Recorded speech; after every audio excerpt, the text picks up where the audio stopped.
Peru lawmakers vote to remove president over alleged graft. Peruvian lawmakers have voted to remove President Martin Vizcarra from office, accusing him of taking bribes years ago and partly handling the country's response to the coronavirus pandemic. Wearing a mask amid the COVID-19 pandemic, Peruvian President Martin Vizcarra talks to reporters before entering Congress in Lima, Peru, Monday, November 9, 2020. Peru's president faces a second impeachment vote in less than 2 months Monday over new accusations of corruption. In the latest jolt to one of the country's hardest hit by the coronavirus pandemic, Peruvian lawmakers voted Monday night to remove President Martin Vizcarra from office, accusing him of taking bribes years ago and partly handling the country's response to the coronavirus pandemic. It remained to be seen if Vizcarra could try to overturn the action. The vote marked the latest chapter of political turmoil in a country with the world's highest per capita COVID-19 mortality rate.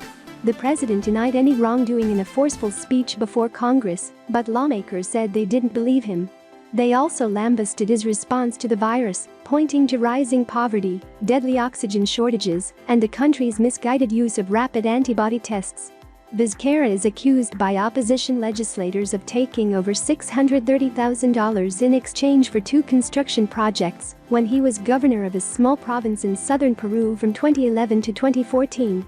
The claims come from construction managers themselves accused of corruption and who could get reduced jail time in exchange for the information. Prosecutors are investigating the allegations but have not charged Vizcarra. Peruvian President Martin Vizcarra warned opposition lawmakers seeking his ouster Monday that a rash decision to remove him on the basis of unproven corruption allegations could bring grave consequences for the hard-hit nation. Arriving at Congress wearing a mask with the image of a condor flying over the Andean mountains, the embattled president launched into a speech rejecting any wrongdoing and calling for unity during the COVID-19 pandemic. History and Peruvians will judge our decisions, he said. His accusers must obtain 87 of 130 votes to remove him, a decision that could come as early as Monday evening. The South American nation has been thrust into yet another chapter of political uncertainty, while also grappling with a severe economic downturn and the world's highest per capita COVID-19 mortality rate. It is the second time in less than 2 months that Congress has convoked to vote on ousting Vizcarra, who is popular with Peruvians but has no party backing him in the legislature. The new call for Vizcarra's removal centers around accusations that he took over $630,000 in bribes in exchange for authorizing 2 construction contracts while governor of Moquegua, a small province of 180,000 in southern Peru. The allegations come from construction managers who themselves are being investigated for corruption in a separate case and could reduce potential jail time by providing information. Speaking to legislators who at times yelled out against him, Vizcarra said that he would not have had the authority to usher through the contracts in question, which must go through a detailed approval process involving multiple actors. One contract was for an irrigation project and the other for a hospital. The best technical decisions were made, none with the objective of filling the pockets of anyone, much less myself, he said.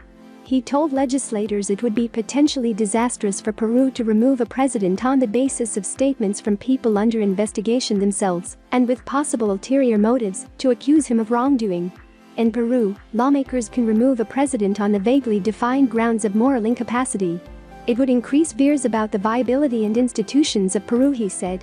And that would bring grave economic consequences.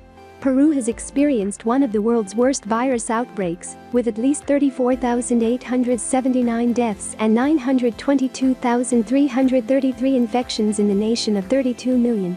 The high fatality and infection rate are the culmination of years of underinvestment in public health, poverty and costly decisions by officials in the early days of the pandemic, like massively deploying rapid antibody tests to diagnose cases, even though they can't identify infection early during an illness. Vizcarra rose to the nation's highest office in 2018, after then-President Pedro Pablo Kuczynski resigned amid allegations that he'd failed to disclose payments from Brazilian construction giant Odebrecht to his private consulting firm. He has made defeating corruption his principal mission and is one of the nation's most popular leaders in recent history. But he's repeatedly faced off with Congress, dismissing lawmakers last year in a brash move cheered by citizens as a victory against dishonest politicians. He's also pushed through initiatives to reform how judges are chosen and bar politicians with crimes from running for office. Political analyst Alonso Cardenas said the repeated attempts to oust Vizcarra highlight the weaknesses of Peru's political system, where no party has a majority and politicians are guided more by individual interests than ideology. Vizcarra's predecessor also faced multiple attempts to remove him from office. As incredible as it seems, in Peru it is easier to kick out a president than a mayor, he said. For the political system in general and the credibility of the state, this is very negative. The president easily survived an impeachment vote in September brought by opposition lawmakers who accused him of favoring a little-known singer known as Richard Swing. The entertainer received nearly $50,000 in questionable contracts by the Ministry of Culture for activities like motivational speaking during the pandemic. Vizcarra denied any misconduct, and lawmakers decided there weren't grounds to impeach him, though a probe continues. It was uncertain whether legislators would obtain enough votes to oust him Monday. Several lawmakers gave speeches urging his removal, speaking so forcefully that several had to pull up face masks that slid down while shouting into microphones. Many accused the president of being a liar. Others decried his handling of the pandemic, saying that he owes the nation an apology. Peru's GDP is expected to contract 12% this year, one of the region's worst recessions. Jessica Apaza, a congresswoman who represents a province where nearly half of citizens live in poverty, said she could not vote in favor of Vizcarra, while more of her constituents begin to go hungry. She pointed to cases of Peruvians who died of COVID-19 while waiting to get oxygen, and said she believes the country is not prepared to handle a second uptick in virus cases. It's the time to break this long tail of corruption, she said. The government hasn't come through, they've just missed opportunities and deceived.